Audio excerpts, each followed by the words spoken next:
Good afternoon, everybody. Thanks for your time today. Again, my name is John Janikowski. I'm a solutions architect with PHAROS Systems. And today I'm here to discuss with you all why we need to think like a hacker. So what do you think of when you hear the word hacker? It has different meanings for different people. So maybe the best place we can start is we'll look at the definition. For that, we're going to go over to Merriam-Webster. Now, a dictionary has several definitions of the word. The first one's a very obvious one, one that hacks. So, no explanation needed. Next up, a person who's inexperienced or unskilled at a particular activity. Again, not what we're looking for in this case. So the next one, an expert at programming and solving problems with a computer. Now, this one's closer. This is definitely what we want you to be, but when we're talking about thinking like a hacker, it's this fourth definition that we're referring to. So a person who illegally gains access to and sometimes tampers with information in a computer system. Now, first off, it's an interesting array of definitions. We go all the way from pejorative to praise to malign. And it may be disconcerting to hear that we want you to think like somebody who has a malicious intent to access your system. So why is it that you should think like a hacker? Well, simply put, it's because they do. Hackers exist. They're out there. We know this to be true. So instead of fearing them, we need to embrace them, to think like them in order to create awareness. What's going on in my environment? How can my system be accessed? What controls could be compromised? And this enables us to take action and determine what has to change to appropriately address the threat. And appropriately is the key word here because between an insecure environment and an overly secure environment, there are risks on both sides. In an insecure environment, we run the risk of litigation. So especially if you're the steward of somebody else's data that gets compromised. I think Home Depot and the credit card debacle that they experienced last year, I think there are 20 pending class action lawsuits that are out there for that. Another risk is bad press. So computer security is a hot topic in the news today. And it's embarrassing. No IT organization wants to be the one caught with their guard let down. There's also a risk of leaked secrets. So even if it's your data that's compromised and you can avoid litigation, there may be a higher cost to having sensitive information revealed. It can also lead to lost revenue, lost job, and others.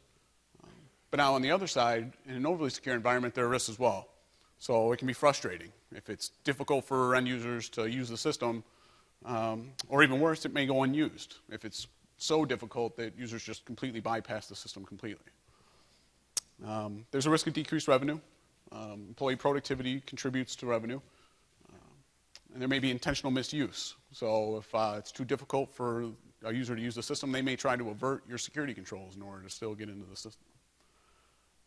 It creates an atmosphere of mistrust. So if you have users who feel that they're the targets of your increased security measures, and it can also create dissent, where the user just loathes having to use the system because it's so complex. So there needs to be a balance. And when we're trying to figure out where that sweet spot is, we need to also pay attention that there are impacts of reality versus perception. So I'm sure you all remember the White House security breach that occurred last year on September 19th, where an individual jumped the White House fence and was able to make it all the way to the East Room through an unlocked front door. Clearly a huge security breach. Nightly news coverage, commentary, and shortly after the event, the director of the Secret Service stepped down. Listening to the news coverage and reading the blog post, it seemed clear that there was a huge systemic failure of security, and the director's resignation was in order. But if we stop for a moment and take a closer look at the true security threat there, for starters, at the time, there were no key government officials in the White House. So there was technically nothing valuable to protect. Rooftop snipers didn't shoot because the threat of a man running across the lawn was not deemed critical. The K-9 units declined to release their attack dogs because there were deemed too many friendlies in the vicinity. And the assailant was eventually apprehended in the East Room. And he felt it was critical that the president be informed of the imminent collapse of the atmosphere. So technically the system worked well. A mentally unstable man was not shot dead on the White House lawn. He was not mauled publicly by attack dogs. The president and his family were never in danger, and the man was able to receive the mental health help that he needed. Yet the public outcry about the breach was so sufficient that the director of the Secret Service stepped down. So security and security breaches are rarely clear-cut one way or the other. It comes down to reality versus perception. Now, evaluating and minimizing the threat surface can be crucial. We need to know what ports are being listened on, where the entry points are to the system, basically what the weaknesses are.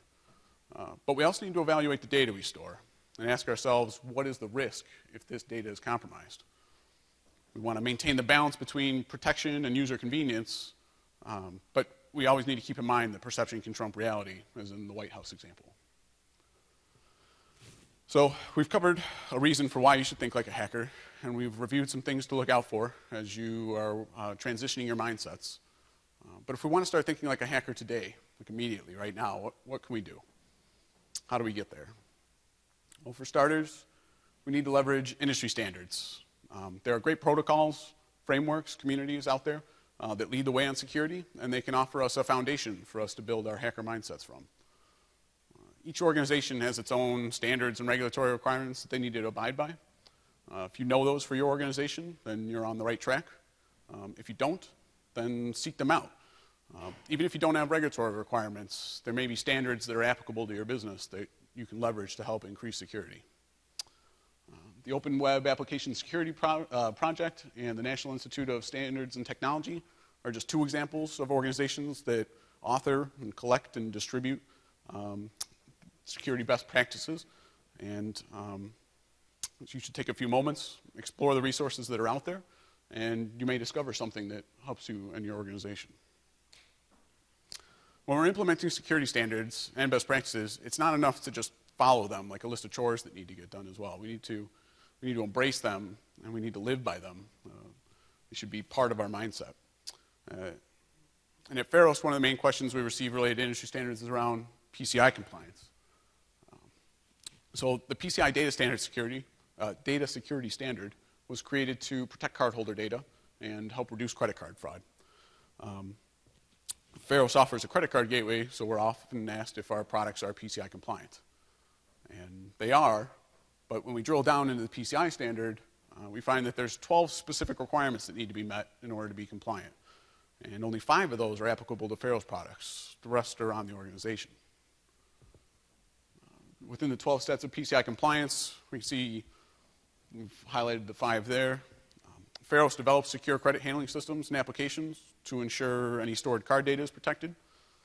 And we restrict access to cardholder data, and we authenticate users' access to the system. But the rest of the requirements are outside of our control. Things like maintaining a firewall or antivirus software. So even though there's a product that's PCI compliant, the full compliance of the standard is met by the organization correctly implementing and managing the system. And this is why it's critical that all organizations not only know and follow these standards, but have security be an integral part of their everyday thinking. This is something PHAROS takes to heart, so we've integrated security as a key part of our development process. So at PHAROS, we use the Agile Scrum method in our product development. Our stakeholders, aka our customers, define business value in functional requirements. These are the user-facing features, and they provide a basis for us to offer incremental deliveries. So we organize the requirements for optimal business value, and we express them as user stories that reflect little slices of functionality that allow you to achieve a specific goal. The Agile Scrum process orchestrates the activities that the development needs to deliver the solution. And this allows us to bring value early on and then improve the product with each development cycle, and also be flexible and quickly respond to changes and requirements. But where does security fit into this? Well, who defines security as a functional requirement? Security is not a user-facing feature, but rather a non-functional requirement or a quality of the system. This quality needs to be present throughout the entire system and can't be added on later like a feature.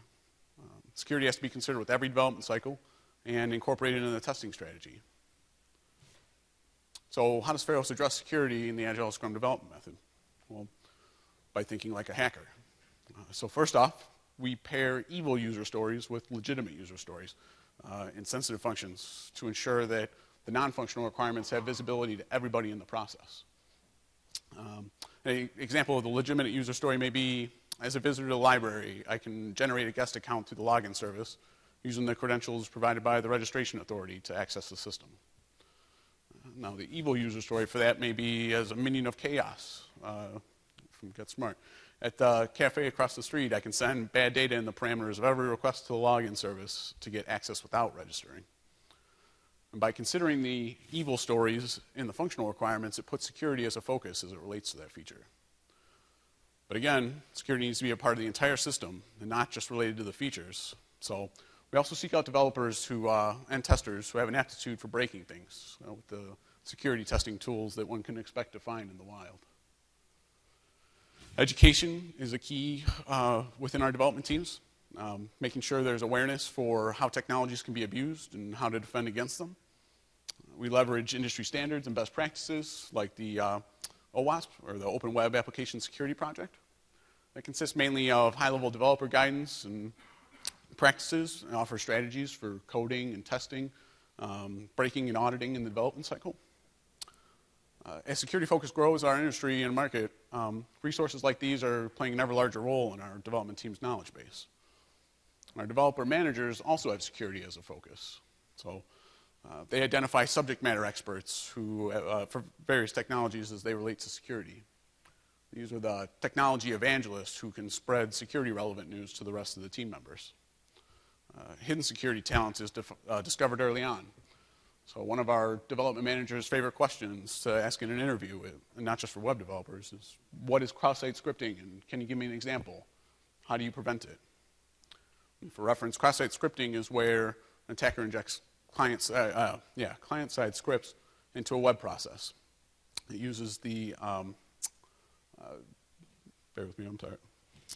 Uses the same origin policy trust concept to allow the targeted website as a trusted vehicle so that the client's browser executes the injected script. This allows the attacker to access privileged information, session cookies, page content, and other information that's maintained by the browser. An example might be a website that has an HTML comment section at the bottom of it. If it's left unprotected, an attacker can leave a comment with a script tag associated to it. That then gets posted to the website. And an unsuspecting user goes to view the website, sees the comment, and their browser executes that hidden script. That script may send the authorization cookie for that user's session to the attacker's server, thus allowing the attacker to log in and impersonate that user. So how do we prevent that? Well, sanitizing the user input before accepting the comment would be one method. There's a couple of them. But these are the things that need to be kept in mind during the development cycle and just different ways that the products can be accessed. As we discussed earlier, striking a balance is critical to ensuring that the systems are not overly underly secured. And our development teams have a balance as well between doing good, like making our products fast and feature-rich, and also fighting evil, so making our products secure and hardened. And to achieve this balance, we view security as an organizational process. So a whole consisting of unified parts that are acting in harmony to achieve goals both effectively and efficiently.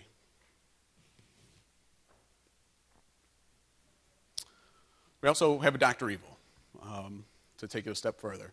So we appointed a developer to focus on security implications of everything we develop. And he has a PhD, so the title is fitting. His role is to think like a hacker, to be a devil's advocate of security, if you will. So he constantly analyzes our products and asks, how can this be used as an attack vector? And by taking a third-person perspective separated from the developers and the stakeholders who created the product, he's able to identify and catch things that the working teams may have missed. This is a truly valuable resource. Do you have a similar person in your organization who's tasked with this? Somebody tasked with seeking out the gaps and the vulnerabilities of your systems? And what else can you do to think like a hacker? Well, you can review the services you're hosting and understand the security implications of them. Are you collecting user data that needs to be protected? Or do you handle currency transactions? Always ask yourselves, what if the system was compromised? What would the risk be? Everyone has regulatory requirements around identity and information disclosure today. Be aware of them and be ready to adapt when they change. The PCI standard is on version 3, which was published back in November of 2013. HIPAA moved to version 5010 back in 2012. So these are not static. And just as standards are updated regularly to keep up with changing technology, you also need to make sure that your legacy systems are updated as well. What was acceptable in 2005 when you implemented the system is likely not acceptable today. And at nothing else, if you do nothing else at a minimum, please review your network security. Thousands of printers at academic institutions are visible from the internet because of improper network security. They're searchable online. On the Shodan computer search engine, entering the data point JetDirect password not set gives thousands of hits on port 23 in the US alone, and the vast majority of these are at academic institutions. You can check your own organization with these same tools. In fact, we did a search just before the presentation, and here's what we were able to find. So on the Shodan search engine, users can search for keywords, domain postfixes, countries, cities, ports, and more. It's a computer search engine extravaganza. These results were just captured for the publicly exposed printers that do not have their direct password set at academic institutions within the United States. There were 819 results for this alone. We redacted the names and the organizations and the locations in this case because some of them are in this room. However, the details available are surprising, including device IP addresses and host names. On the Shodan blog, a random user, collected some interesting statistics about the publicly available printers. In this case, they assembled a list of the top organizations that had printers requiring new toner.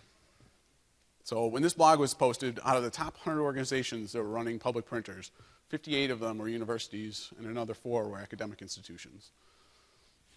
Many printers advertise in their banner whether or not they're running low on toner, and the user needs to order a new one. Note that no authentication is required to obtain this information. So fortunately, in this case, the hacker who assembled this data was motivated for humor instead of malicious reasons. Because if the user has access to the device, the toner levels are not the only thing they can access without additional information and hacking. Information like the recent print job history can be accessed without needing to log into the device. These are just some stark examples of and reminders of the need to think like a hacker.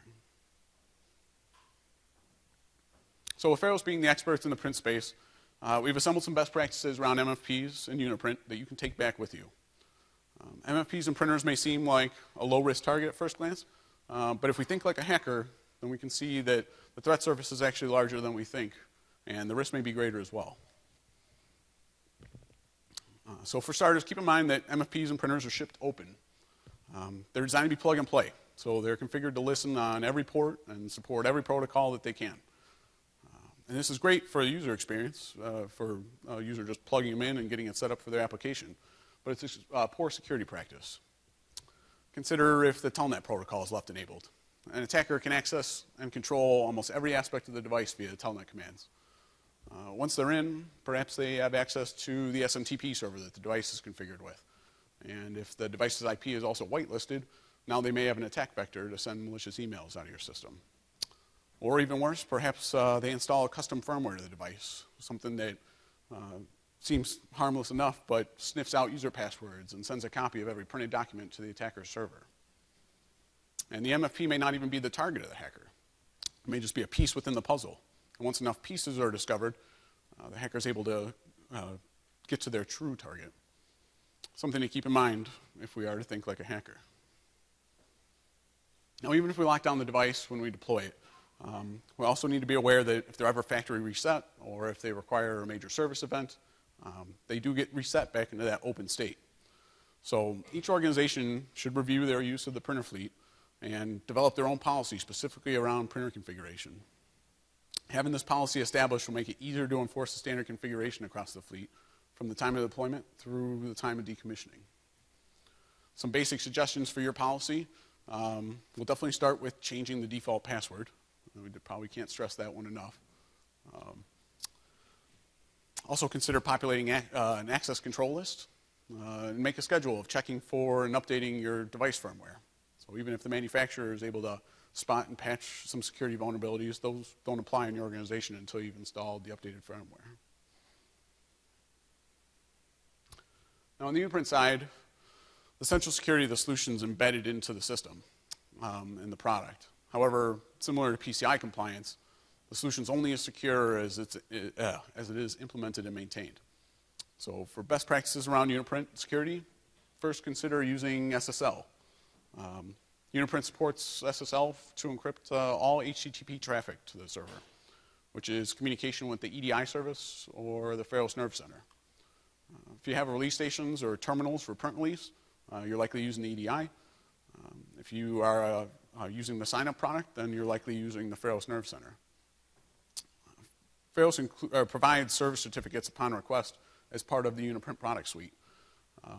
It uses PHAROS as the signing authority as the respective certificates are embedded into our terminal and release station products. But in some instances, it makes sense for an organization to use their own SSL certificates. In either case, the key is ensuring that all communications to the server are encrypted, especially if you're dealing with user credentials. Also consider defining an access control list for Uniprint. So who should be allowed to access the principal server or the print servers? Who has administrative access into Uniprint? And who can access reporting? Having this defined will help enforce controlled access to the system. Do not share the same user account if it can be avoided. And also note that Uniprint uses IIS to host various web services. And when you enable IIS, it establishes the default Microsoft configuration. And it needs to be hardened in order to reduce the threat surface of your system. So only enable the IIS components that are needed to support the solution. Disabling the default page, changing the storage location to a dedicated disk volume separate from the OS, and enabling IIS logging are all examples of IIS hardening tips. Microsoft publishes guides and recommendations for basic IIS hardening steps on their website. Uniprint has a permission section that allows you to create and define additional specific user roles for administrators. So outside of the default roles, perhaps you have a sub-admin user who needs to be able to perform currency transactions, but you don't want them to be able to modify print jobs or change that information. With the permission section, you can customize specific functions that non-administrator users can perform so that their privileges reflect that role. These are just a few of the concepts and ideas around security in the Uniprint solution. In a second, I'm going to open up the floor for some discussion, if you guys want to share any best practices that you guys may have on this. But first, I'd like to finish the presentation by reiterating the words of one of our esteemed development managers, Nick Barlotti, who says, hacking is all about thinking differently, thinking creatively. It's not enough to be outside of the box. Burn the box. Challenge assumptions, and challenge what you know, and more importantly, what you don't know. Grow and evolve from the learning. Don't be afraid of what you discover, but be prepared to act on it. Awareness and action are words to live by. So that's, we'll go back here real quick. No sneak peeks on the trivia question. Besides questions, I also just want to open up to see if anybody has any specific best practices around security or how they've maybe implemented security practices with Uniprint or their MFPs that they might want to share. Putting you on the spot. So we have a secondary art lab that does sort of their own thing, but they use us to connect to Blackboard to charge students. And we've created groups and sort of given that lab's IT staff administrative access to all of their groups so they can create new users inside of those groups and they can process the things that they need to process, but sort of restricting it to just them. Yep. I found that to be pretty helpful. The only limitation is he needs to do things that remote administrator isn't capable of doing, so we have to install like the full administrative suite for him. Yep. Are you using management zones for that then, I'm assuming? That's correct. Yeah. That? Okay, very good. Yep. That's another example of a great feature that's available in best practice. Another one?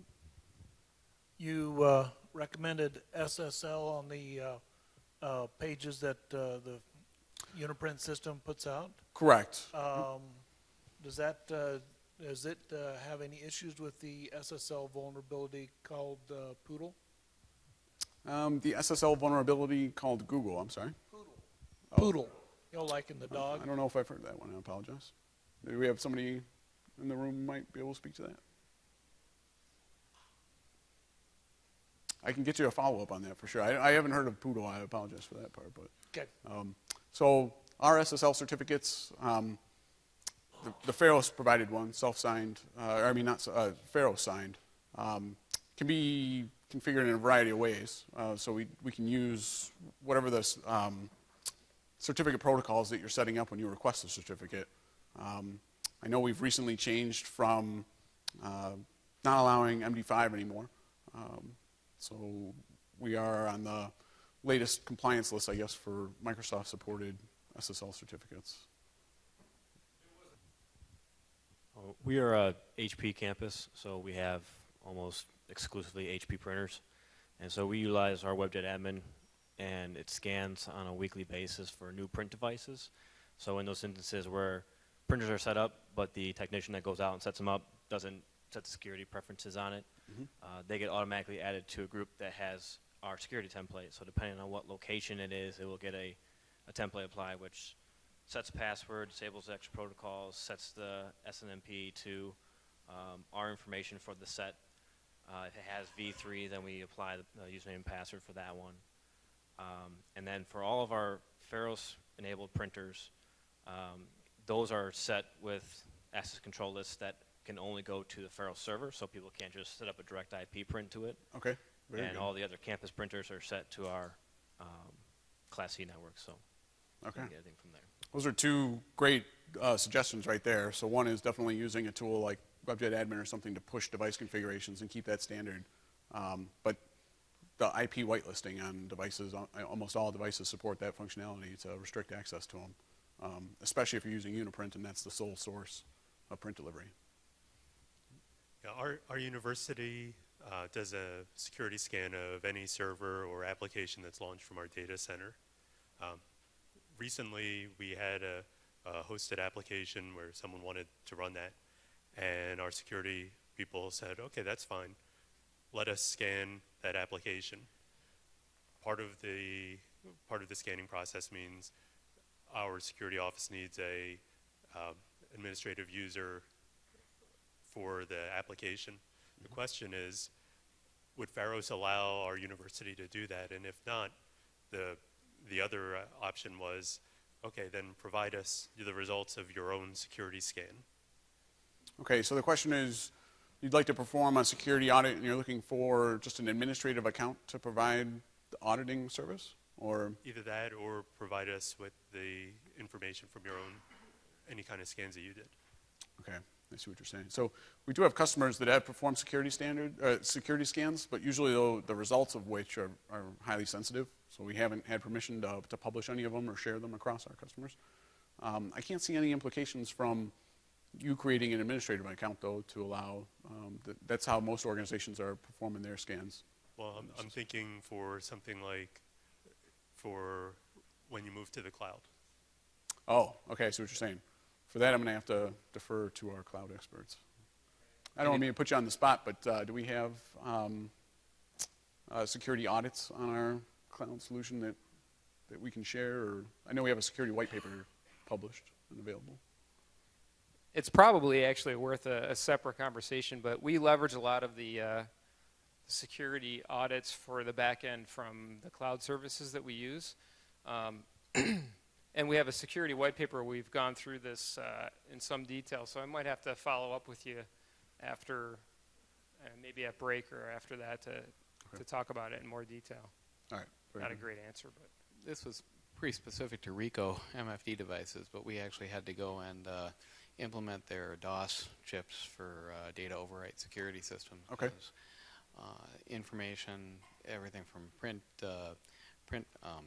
histories, fax histories, etc. on their MFDs were not getting successfully wiped out and left on there, and so this actually scrubs. Each time something comes in, it scrubs the logs immediately. Yep, and I think it uses DoD standards where it's doing it 7 passes. And yeah, it's not. We negotiated it into our contracts because of some issues we had, so it's not free. But if you've had issues and you can get it negotiated into the lease contracts. Yep, and I don't think that's a RICO only capability. The DOS branding and that piece of it is, but there are other manufacturers who have data overwrite protocols on their devices where to wipe the drive. So that is definitely a very good best practice to have, to just keep the device as clean as possible and minimize your threat surface. One in the back. Kind of like a unique problem. We're an HP campus as well, so I use JetAdmin, much like the other question was, to lock ACLs down, everything else. But there is a slight physical aspect to this as well. There's no real way to stop people from cold resetting an HP printer if they know how to. Okay. So I got in touch with a guy who runs the local prison. Okay. And he actually That's sent me a elite. schematic on how to lock down the plug and actually screw it into the into most HP printers. So there's that physical, and then JetAdmin allows you to lock out the control panel so they can't make any changes from there. But we had a real problem with people cold resetting the printers and then IP printing over the system in the beginning. Yep. Mainly because we have a lot of labs that are unsupervised 24 hours. So. Okay. Very good. That's an interesting point to note. The answer to locking them down is electrified rabbit cages, but they won't buy any. Well, there's a gotcha with the disk rewrite on the MFDs. We noticed in the high volume areas that when we were using those on a real-time basis, that it significantly slowed down the workflow, because what would happen is if somebody sent a large job and it took the time to overwrite that job before it processed the next one, within a couple of minutes you have 5 or 6 people waiting in line. So what we ended up doing was having it done once a day, about 1 or 2 in the morning, which was the best compromise we could come up with. Okay. Yep. Very good point to make as well. So at our university, our students are really clever in that they don't want to pay for printing. So they were going and printing the configuration page off the printer, printing direct through IP. The only reason I found that out was one of the students actually told me, and he didn't realize that I worked for IT and I was managing the PHAROS system. So he's pretty stupid too, yeah. Yep. So we closed that. We just had the printer accept only data packets from the PHAROS server. Yep. And then they figured out, oh, the USB port on the printers, I could just plug my cable in there, plug it in a laptop, or put a flash drive in there. And so they were printing through USB ports, so I had to disable that. So, yeah, they find very creative ways to bypass paid printing. So. You guys are definitely the best guinea pigs for finding the holes. Yeah, if they can find a way to not pay for it or break it, they will. Yep. It's another great point, though, just that all the features and functions that are on the device, a lot of them now do support direct USB printing. So if you are doing a cost recovery mode, some of our embedded solutions are able to capture that volume as it comes from a USB device and control and authenticate that. But it varies. So definitely something you want to pay attention to. Okay. One of the things that we've talked a lot about people accessing the printers for free prints, but one of the things also to consider is how flexible the devices are for scanning purposes. If you leave the device usually set up, it'll come some sort of generic name for scanning to email. Might be wise to set a location-specific name, so if somebody does do anything malicious, you know where it came from. Or some devices also support locking down, so you can only scan to yourself as opposed to an open email scan. And what we've seen, especially for our embedded solutions, is that the ability to lock down that email address is usually something set at the device level, not something that we can control. But I believe on all of our IMFP or embedded applications, we're able to populate that email address with the user, so it doesn't have to be a generic one. That is a great point as well. This was just more of a comment. We recently locked down all of our kiosks with SSL. Using PHAROS for certificates. It was a real smooth process. We have 66 of them across 58 branches. So, but working with you guys and getting the certificates and setting it up on our print servers, it went really good. Yep, very good. And to extend on that, the SSL certificates that we provide, if you're using them for release stations or embedded terminals or kiosks, the corresponding certificates are already on the endpoint, so it's seamless at that point. And we provide them. So you just open up a ticket to support at pharos.com with the server certificate request. You're good to go. I think we have documentation on the community on how to request a certificate if you need to go through the process.